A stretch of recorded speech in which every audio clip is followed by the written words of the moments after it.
hindsight is 2020, the last US election may hold some lessons for the next, especially as 2024 is expected to be marked by a heavy sense of déjà vu. We're definitely going to have a rematch as far as I can tell. Joe Biden versus Donald Trump, version 2.0. Trump goes into primary season when each state chooses which candidate they want leading their party with a seemingly unassailable lead. Many Republicans have fallen in love with Donald Trump as a candidate and a president.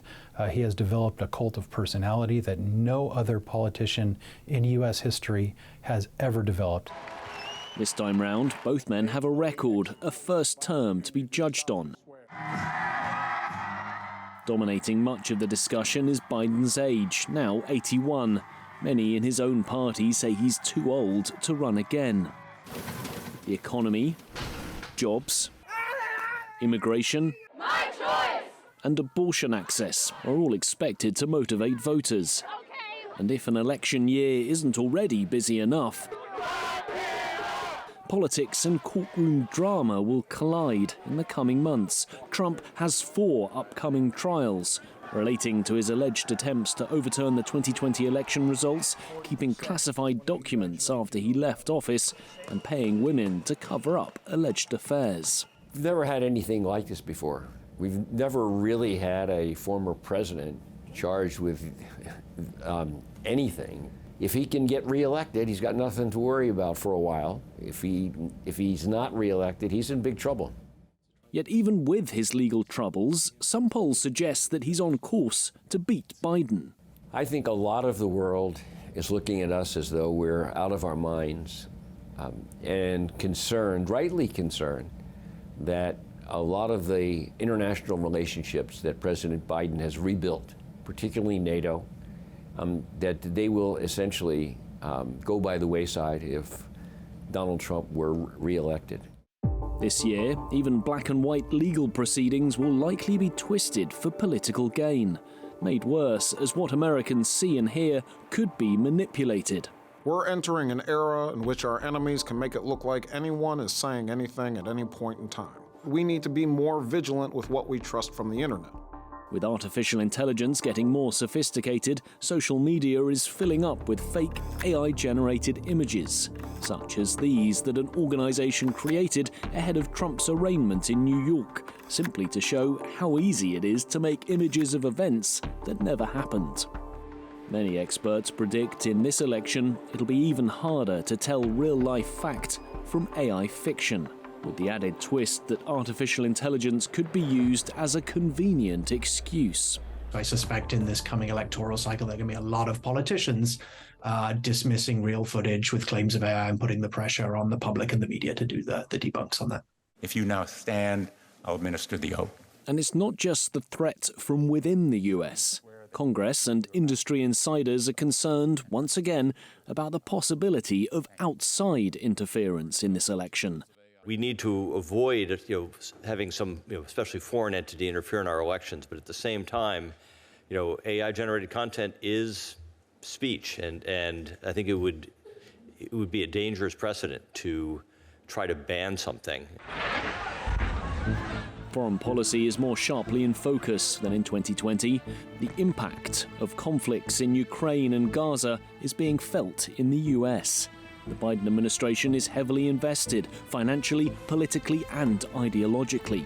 But polls show growing discontent among Republicans over funding for Ukraine, and among young Democrats over President Biden's staunch pro-Israel position. The president's desire to fund those fights could cost him at the ballot box, and some in Washington say it also detracts from the administration's engagement with the Indo-Pacific. If you look at where we are spending the bulk of our security assistance, for example, approximately 80% of the State Department's military assistance, it is in the Middle East. So it is not that we are being sucked into it, it's that we are being kept in it by ourselves and by our own spending patterns. So I think we need to reevaluate and rebalance not just our foreign policy, but our spending. It's good to see you again. Indeed, during his almost 3 years in office, much of President Biden's decision-making on the economy, national security and foreign policy has had China in mind. Some analysts don't expect that to change in the coming year. Part of this is about competing with China, but also, I think there's a genuine interest in working with China in areas where it makes sense to do so. And so I think we're going to see a nuanced picture there. Even with a relations reset at November's APEC summit, which was seen as an attempt to repair the rocky bilateral relationship, Beijing should expect a bruising year ahead of anti-China rhetoric. China is an easy punching bag for both Democrats and Republicans. We saw how much support, bipartisan support, the CHIPS Act got, which provides more funding for research, development, and production of computer chips here in the United States. I anticipate that China will be an issue, but it will be tied to U.S. jobs and the U.S. economy.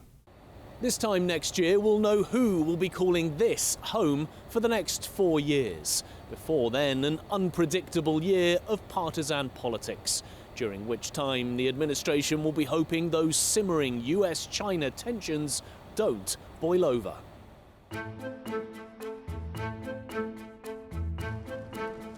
Miles away and across the Pacific Ocean, those in China are also bracing for the ripple effect of the November US presidential election, with campaigning set to heat up in 2024. People will be talking tough on China. The sentiment in the Chinese media is also fairly tough on the US. But the American business group says the meeting between Chinese President Xi Jinping and his US counterpart Joe Biden on the sidelines of the recent APEC summit in San Francisco was a welcome step in easing tensions.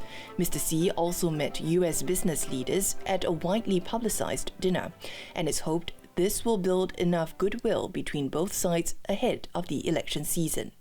That's even if Mr. Biden did not budge on relaxing export controls on advanced semiconductors and chip-making equipment, citing national security concerns.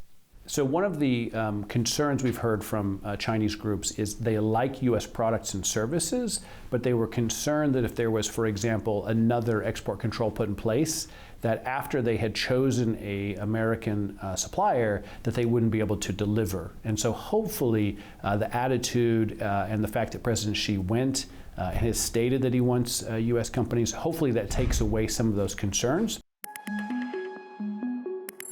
All this has also been part of an ongoing charm offensive by China to woo overseas investments. The country holding its first ever international supply chain expo in Beijing, as its economy faces a myriad of challenges. According to balance of payments data, China's foreign direct investment registered a deficit for the first time since 1998 in Q3. 我们现在也在做好准备这出海外的这打开海外市场。会有一个过程吧，很正常，就是经历了疫情，经历了现在整个的逆全球化，那么中国现在讲2个循环嘛，国内大循环为主体。 Expo organizers were also keen to highlight that American businesses made up 20% of its 130 foreign exhibitors. And at the event, China's Premier Li Qiang pledged closer supply chain partnerships with all countries, while warning against disruptions to global cooperation amid growing talk of de-risking by the US and its partners. There is a fair amount of pressure on the leadership to show that they are delivering is useful from an optics perspective for Xi to have, held this major meeting with Biden. Still, the question is how long these warmer ties will last for. The meeting between the two top leaders resulted in both sides agreeing to restart military talks, which had been cut off for about a year following that controversial visit by then U.S. House Speaker Nancy Pelosi to Taiwan. But some experts have pointed out that in spite of this, the essence of the competitive relationship between China and the U.S. has not changed.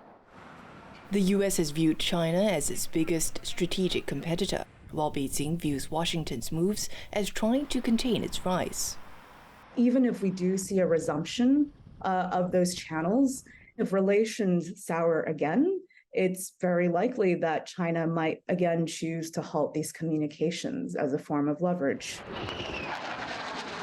At the very least, observers say the meeting would help avoid an unintentional conflict for now, including in regions like the Taiwan Strait and South China Sea, where tensions have been high.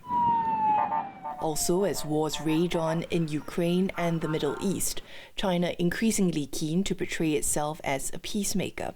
It is not rejected by the US when it comes to playing a constructive role. China itself is threading a very thin line between its relationship with the West and its relationship with non-Western countries. This also follows the abrupt removal of top Chinese officials, its Foreign Minister Qin Gang and Defense Minister Li Shangfu. No official explanation has been given on the reasons behind the shocking move. There are no indications that the ongoing attempts to root out officials with problematic practices will stop. It wants to show the international community that it has a stable, consistent working political economic platform, that it is ready for business. If that is the case, it is unlikely that there will be any moves that may lead to turbulence to upset this image that they are projecting.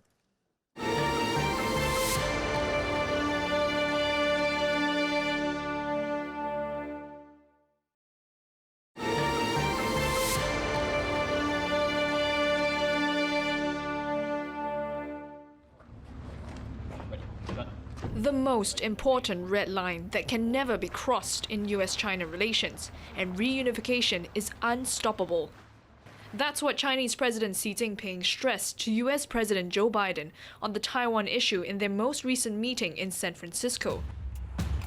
That's how much is at stake come January, when Taiwan's presidential election takes center stage.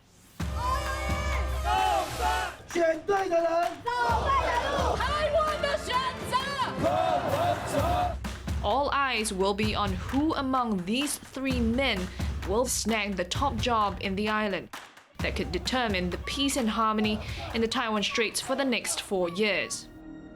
When former US House Speaker Nancy Pelosi visited the island in 2022, it sparked an unprecedented scale of military drills by Chinese People's Liberation Army encircling the island, along with import restrictions imposed on Taiwan's agricultural and seafood products. Yet the ruling Democratic Progressive Party, or DPP, is not backing down, all in the name of safeguarding the island's democracy and freedom. Its presidential candidate and current Vice President William Lai is determined to continue the legacy of Tsai Ing-wen. 让台湾持续在稳健的路上，走入国际，迎向未来，不走回一中的老路。 Despite publicly declaring the island as a sovereign state, rejecting the 1992 consensus and One China principle, Mr. Lai emphasized that war is not an option. Now, Vice President Lai Ching-te has made very clear we will never rule out the possibility of dialogue. In fact, would welcome it, but it has to be done on a basis of parity and dignity. Cross-strait relations have been on a downward spiral since Tsai Ing-wen took office in 2016, and it's expected to continue if DPP gets to rule for an unprecedented third term. William has a track record of promoting a de jure Taiwan independence. So for William Lai to speak something or making remarks that would enrage Beijing during the election or campaign period is a little bit risky. There are high hopes among the general public for opposition parties the Kuomintang, KMT, and Taiwan People's Party, TPP, to topple the DPP's rule. But both sides failed to deliver the early promise of a seemingly formidable coalition, despite a last-ditch effort by independent hopeful Terry Kuo to break the impasse. It is hoped that Mr. Kuo's eventual withdrawal from the race will inject fresh impetus in an otherwise faltering momentum. Both KMT and TPP registered their candidates separately on the deadline of registration. KMT has been framing this election as a choice between war and peace. After experiencing defeats in 2016 and 2020, the century-old party is trying to shake off its Beijing-friendly image. Its candidate, Hou Youyi, has proposed a 3D strategy in its cross-strait policy, advocating deterrence, dialogue, and de-escalation. I think in the past, KMT has been falsely labeled as pro-China. I don't think we are pro-China. We are pro-engagement. For this particular election, we think people can make their choice between whether we want to continue that standoff or we want a change. We want a more friendly relations with men in China. Of course, let's talk about national defense as well. 我会继续用台湾民众党总统候选人的身份拼战到底。 Looking to topple the two traditional parties, its leader and presidential candidate for the Taiwan People's Party, Ke Wen-je. The former Taipei mayor believes Taiwanese voters want more middle ground and has offered a third way for cross-strait ties. Our party will advocate all the political parties within Taiwan. We sit down, we figure out the consensus how to deal with China. And so first time, first step, we had to resume the official communication channel between Taiwan and China. And then, in the meantime, we had to build out our deterrence capability. Recent public surveys conducted by the Taiwan National Security Association revealed the desire among Taiwanese to maintain the status quo in cross-strait relations.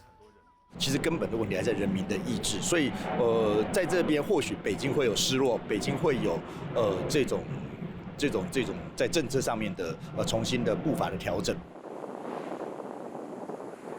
To understand what the people in Taiwan refer to as status quo, there's no better place to look at than Taiwan's outlying Kinmen Islands.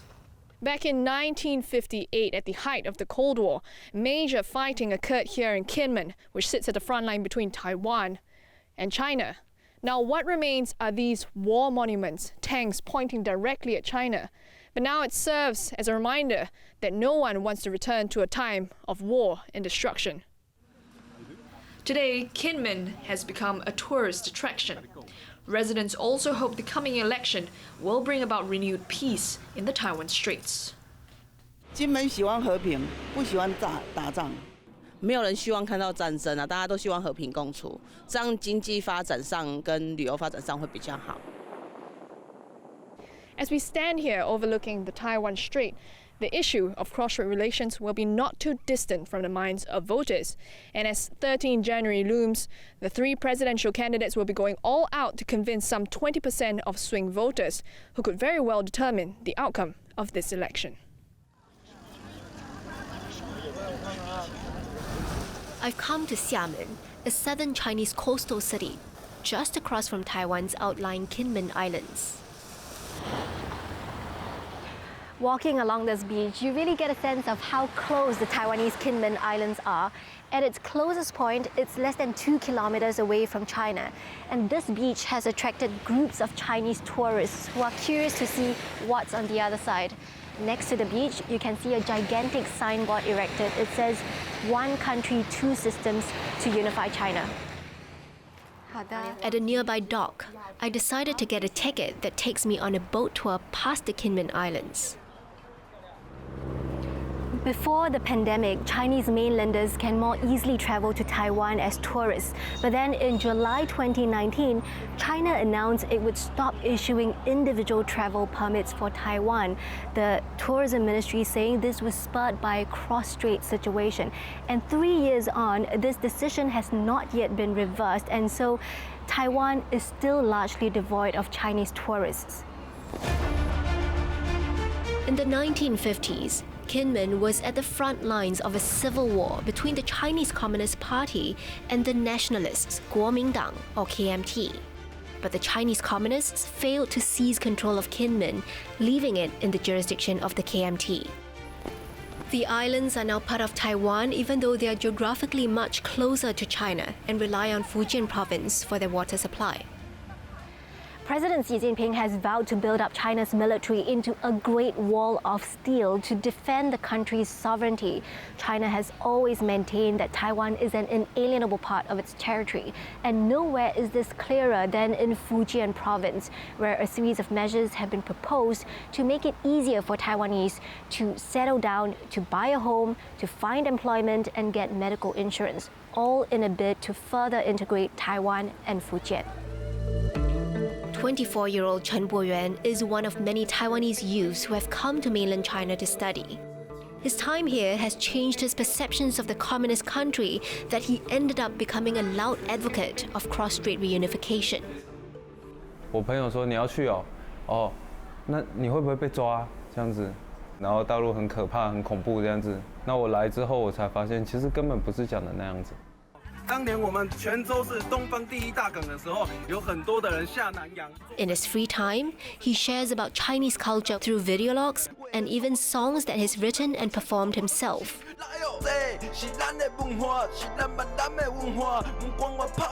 他们都还跟我说啊，你是不是被洗脑啊？我甚至就是在台湾发布了很多就是两岸融合这些内容，就是还有很多人就是会来抨击我。 He said Taiwanese youths need more exposure to truly understand China before passing judgment themselves. After talking to him, I wondered if China's recently proposed cross-strait integration plan can foster exchanges between youths on both sides. I paid a visit to Xiamen University to speak to Professor Li Fei to find out more about this integration plan and China's vision of reunification. 我们对台湾当局、对台湾搞台独的人，我们是打压；但是我们对台湾人民，我们是采取软的一手，就一手大棒，一手胡萝卜，胡萝卜是在那就是要这个与会促融嘛，这个落实惠台政策。Beijing has framed the upcoming Taiwan elections as a choice between war and peace. Clearly, very much hangs in the balance from now until January 13, when the Taiwanese people head to the polls. Meanwhile, it is the Taiwanese business community that are the most worried about what is at stake, particularly with China threatening to suspend its only free trade agreement with Taiwan.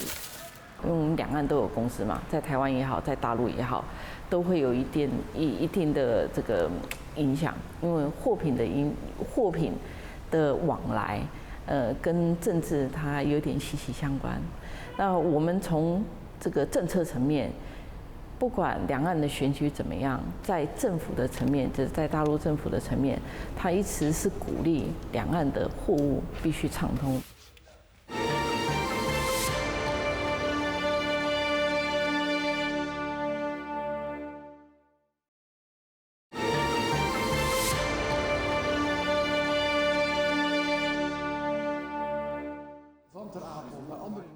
Europe as we know it will change in the year to come.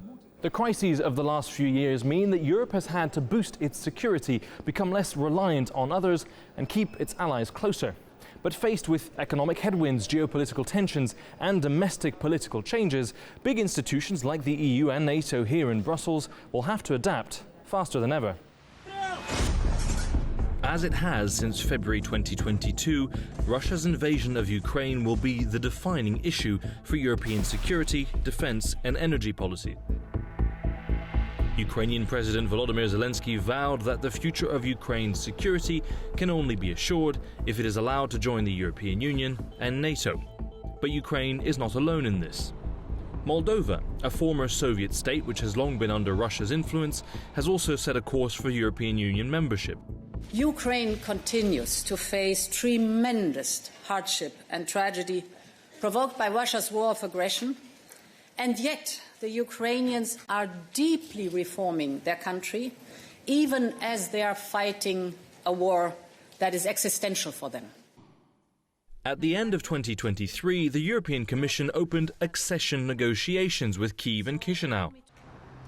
The European Union itself will almost certainly have to reform to be allowed to welcome new members, starting with its basic structures. We will first try to accommodate these new members, and there will be the one side Ukraine and Moldova, and the other side the Western Balkans, and then probably to see what kind of changes are needed, because the most important things is that certainly geopolitically we respond to what Russia is doing in Ukraine. We show clearly this is part of the EU. One of the proposed reforms will be to make the European Parliament smaller, because more members would see the number of EU lawmakers balloon to well over 800. In the short term, 2024 will be all about the upcoming European elections in June. The key question will be if these will continue the far-right surge seen in Italy, the Netherlands and Slovakia. We do see that the center parties from the center-right and the center-left and the liberals, they will continue to have a working majority to get legislation done in the European Parliament. But we also expect one of the most far-right European parliaments in decades. Further afield, the outcome of the Russian presidential election is less uncertain. While a victory for Vladimir Putin is beyond doubt, the result could still indicate Russian public opinion on his legacy. The rest of Europe will look on closely. Mr. Putin has become increasingly aggressive, even beyond the war in Ukraine. He also de-ratified the nuclear test ban treaty, removing yet another safeguard against nuclear proliferation. Perhaps even more crucial will be Europe's relationship with China. The EU has adopted an increasingly defensive posture against Beijing, including a recent anti-subsidy investigation into Chinese electric vehicles. But Europe's leaders are divided. Some feel a breakdown in trust between Brussels and Beijing was inevitable. Others believe the bloc must strike a fine balance with its largest trading partner. Most leaders agree Europe has to adapt to a rapidly changing world, but where consensus will be more difficult to find is exactly how and how fast it will be able to do so.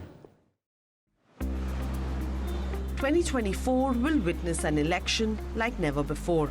The world's largest democracy will go to polls with an unprecedented 945 million eligible voters.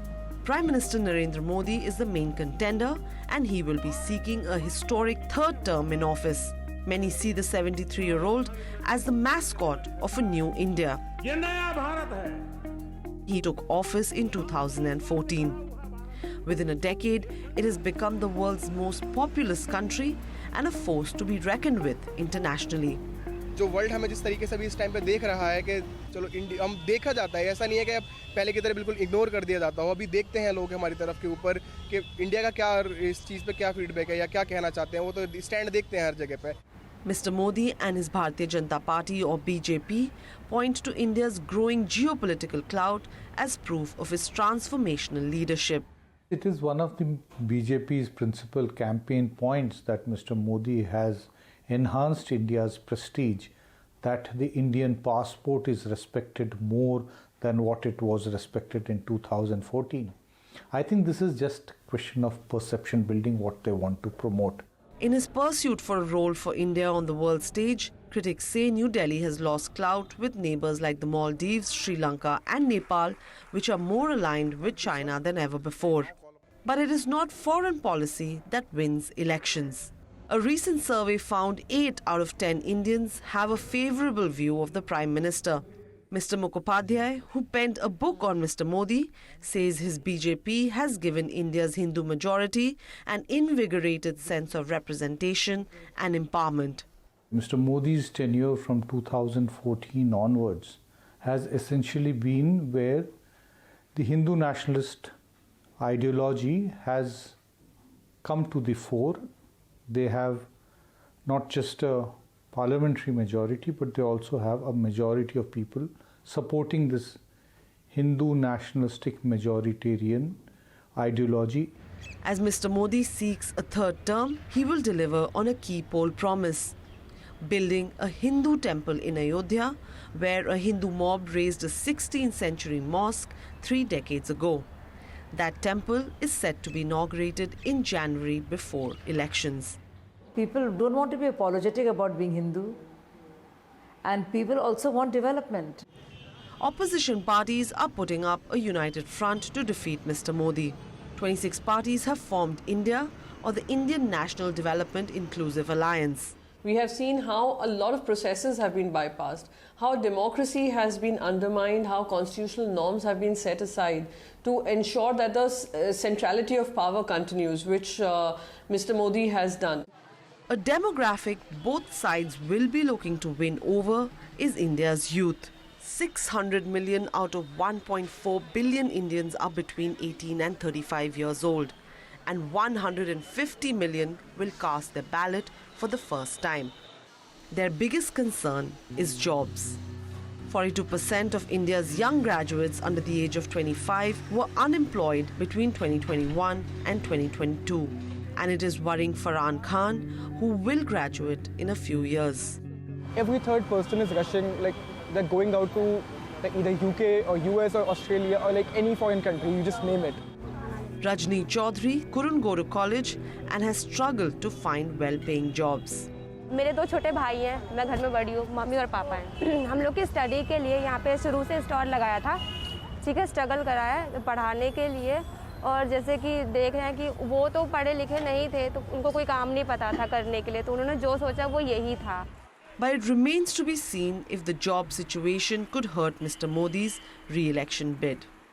While the election will be a test of how Mr. Modi has fared in the eyes of Indian voters, it could also be a pivotal moment for the world. For whoever comes to power next in New Delhi, analysts say, could decide how the world's largest democracy tackles some of the most pressing issues of our times. In September 2024, Japanese Prime Minister Fumio Kishida will complete his 3-year term as president of the ruling Liberal Democratic Party, or LDP. To remain Prime Minister, he needs to be re-elected to the party's top post. But public disapproval of his cabinet is rising. And with the general election set to take place by October 2025, LDP lawmakers would not want an unpopular leader. To regain support, Mr. Kishida reshuffled his cabinet in September, appointing 5 women as ministers. But his woes continued. In just 2 months since the cabinet reshuffle, 3 senior vice ministers were forced to resign due to separate scandals. Then it came to light LDP factions were not appropriately handling political funds. Mr. Kishida's economic policy, which includes income tax break and cash handouts, were not well received by the public. While a rebound from COVID-19 recession is expected, the International Monetary Fund projects that Japan will slip from the world's 3rd largest economy to 4th. Rising costs of living are also hurting the public. Still, one observer says it's unlikely the opposition can seize on this.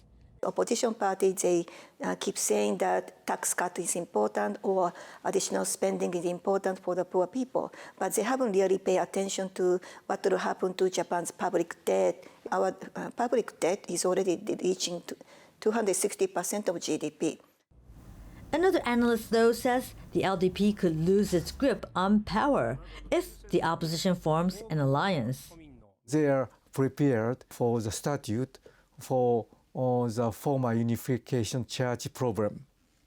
So if they can cooperate with that kind of things and they moving to next step, this is a real danger for LDP.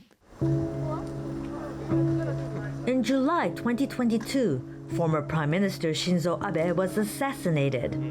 The suspect wanted to take revenge on the former unification church, which he said ruined his life, as his mother gave it almost all their money. Links between the former unification church and LDP lawmakers, including Abe, were revealed, drawing a public outcry. As LDP's presidential election nears, political watchers named Taro Kono and Sanae Takaichi, both cabinet ministers who ran against Mr. Kishida in 2021, as possible candidates to lead the ruling party. Toshimitsu Motegi, the party's Secretary General, is seen as another possibility.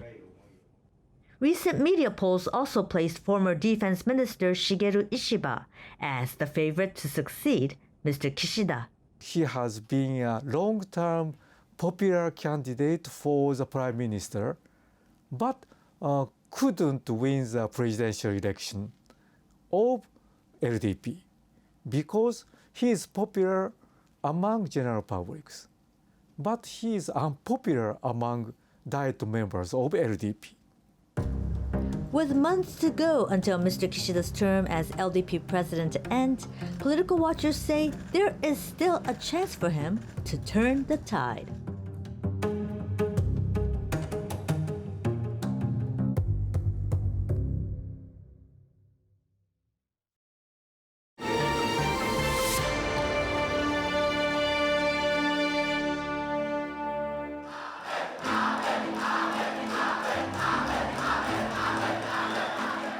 Pair number 1, 2, or 3.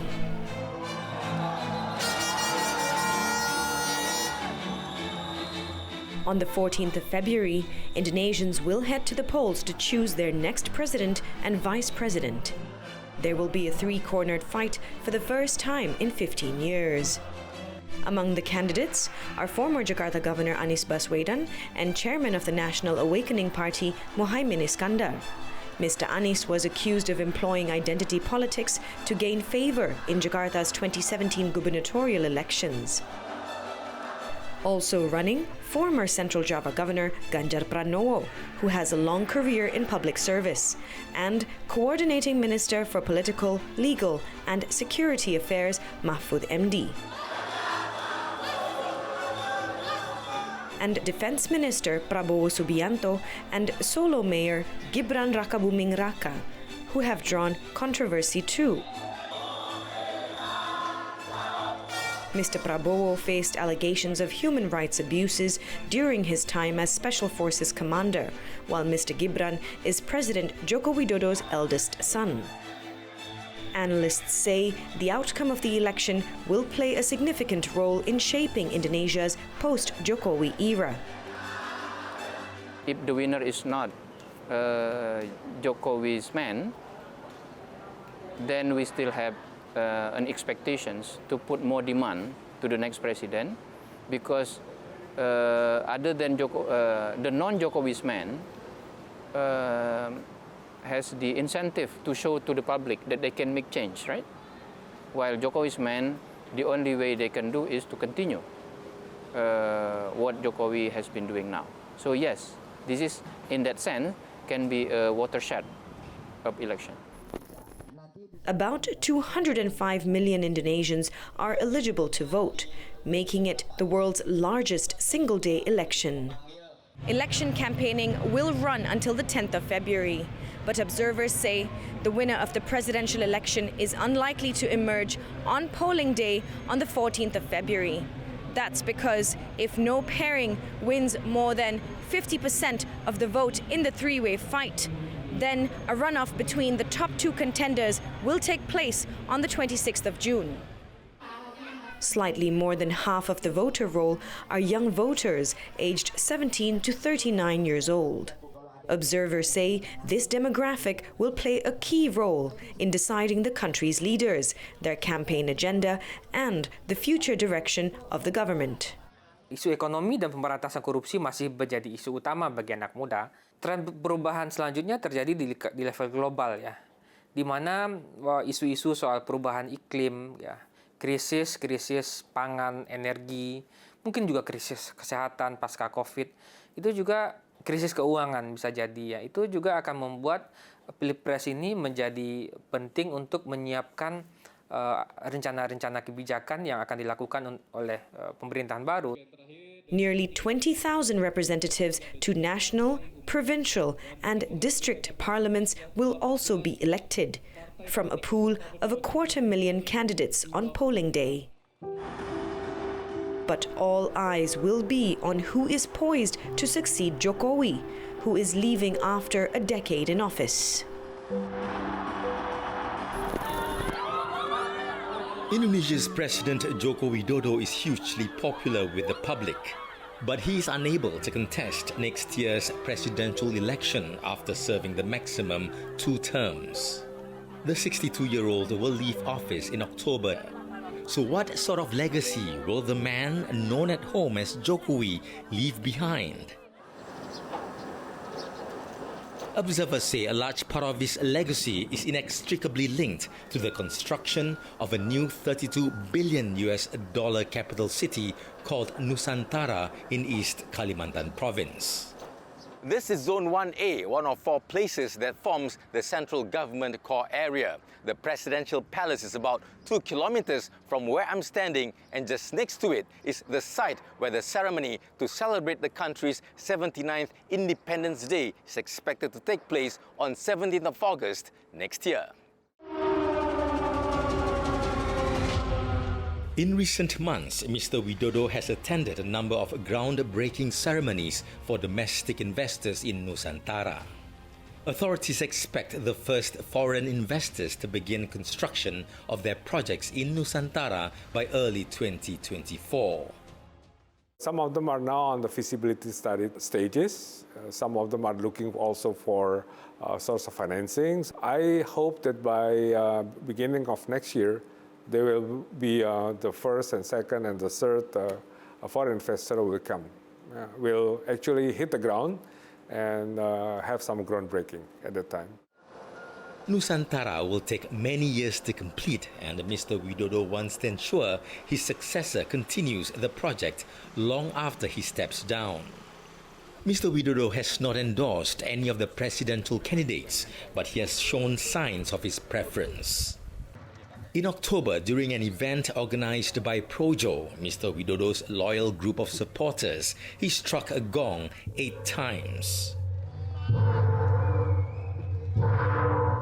This was seen as sound approval for presidential candidate Prabowo Subianto, as 8 is a code associated with Mr. Prabowo during his time with the military. Tentu tidak mungkin itu disampaikan secara terang, tetapi kita semua juga paham politik di Indonesia ini sangat dipengaruhi oleh gaya politik Jawa yang penuh dengan simbol-simbol. Dan hari ini dengan berbagai simbol yang muncul, bagaimana Projo mengarahkan dukungan, tentu itu simbol-simbol yang sudah sangat jelas bagi rakyat Indonesia. Mr. Prabowo is counting on Mr. Widodo's high public approval ratings and has consistently said he will continue Mr. Widodo's projects, including the new capital. The clearest sign of Mr. Widodo leaning towards Mr. Prabowo came when Gibran Rakabuming Raka became Mr. Prabowo's running mate. The 36-year-old is the mayor of Solo and Mr. Widodo's eldest son. However, Mr. Gibran's candidacy was controversial as his path was cleared by the Constitutional Court. It ruled individuals under the age of 40 can contest the presidential election if they have experience as a regional leader. The decision drew concerns of nepotism, as the head of the Constitutional Court then, Anwar Usman, is Mr. Widodo's brother-in-law and Mr. Gibran's uncle.